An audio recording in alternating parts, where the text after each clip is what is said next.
ইন্নাল হামদুলিল্লাহ ওয়াসসালাতু ওয়াসসালামু আলা রাসূলিল্লাহি ওয়া বা'দ। আজকে আমরা আলোচনা করব স্বপ্নে ডিম দেখলে কি হয়। আলোচনা বুঝতে সাথেই থাকবেন। যারা এখনো চ্যানেলটি সাবস্ক্রাইব করেননি, সাবস্ক্রাইব করতে ভুলবেন না।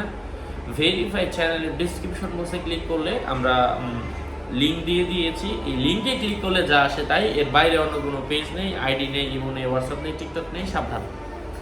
যাই হোক, কথা দীর্ঘায়িত না করে আমি মূল আলোচনা শুরু করছি। পাত্রে ডিম দেখা এটা কুমারী মেয়ের লক্ষণ। যদি দেখে স্বপ্নদ্রষ্টা মুরগির ডিম দিয়েছে তাহলে পুত্র সন্তান লাভ করবে। খোসা ছাড়া সিদ্ধ ডিম দেখা সুস্বাদু মজাদার জীবিকার লক্ষণ। কারো মতে যদি কেউ সিদ্ধ বা ভাজা বোনা ডিম খেতে দেখে হালাল খাদ্য বা সম্পদ পাবে।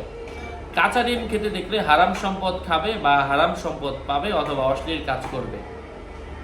ডিমের খোসা বা হলুদ অংশ ব্যতীত সাদা অংশ খেতে দেখলে সে মৃত বা নিহত ব্যক্তির ছিনতাইকৃত সম্পদ পাবে অথবা এটা কাফন চোরের পূর্ব লক্ষণ।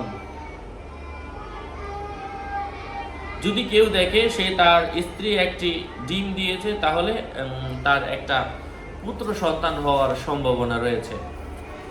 মুরগির নিচে দেওয়ার জন্য ডিম দেখার অর্থ হচ্ছে মুরগির নিচে দেওয়া ডিম থেকে বাচ্চা ফুটতে দেখার অর্থ হচ্ছে মৃত স্বপ্নদ্রষ্টার মৃত কাজ জীবিত হবে, অর্থাৎ যে কাজটা ফেলে দিয়েছিল যে এটা আর হচ্ছেই না, ওই কাজটা তার আবার সম্পূর্ণ হবে। ইমানদার সন্তান জন্মগ্রহণ করবে। কখনো প্রতিটি মুরগির বাচ্চা একটি করে পুত্র সন্তানের প্রতীক হয়ে থাকে। মুরগির নিচে ডিম রাখতে এবং তা হতে অনেক বাচ্চা ফুটতে দেখলে ওই স্থানে কোনো শিক্ষক উপস্থিত হবেন এবং তিনি বাচ্চাদেরকে শিক্ষা দিবেন। ডিম ভাঙতে দেখলে সে কোনো কুমারীর কুমারিত্ব নষ্ট করবে বা তার সঙ্গে সহবাস করবে। আর যদি ভাঙতে না পায় তাহলে কুমারীর সঙ্গে সহবাস করতে সক্ষম হবে না। ডিম একসাথে আঘাত করতে দেখলে স্বপ্নদ্রষ্টার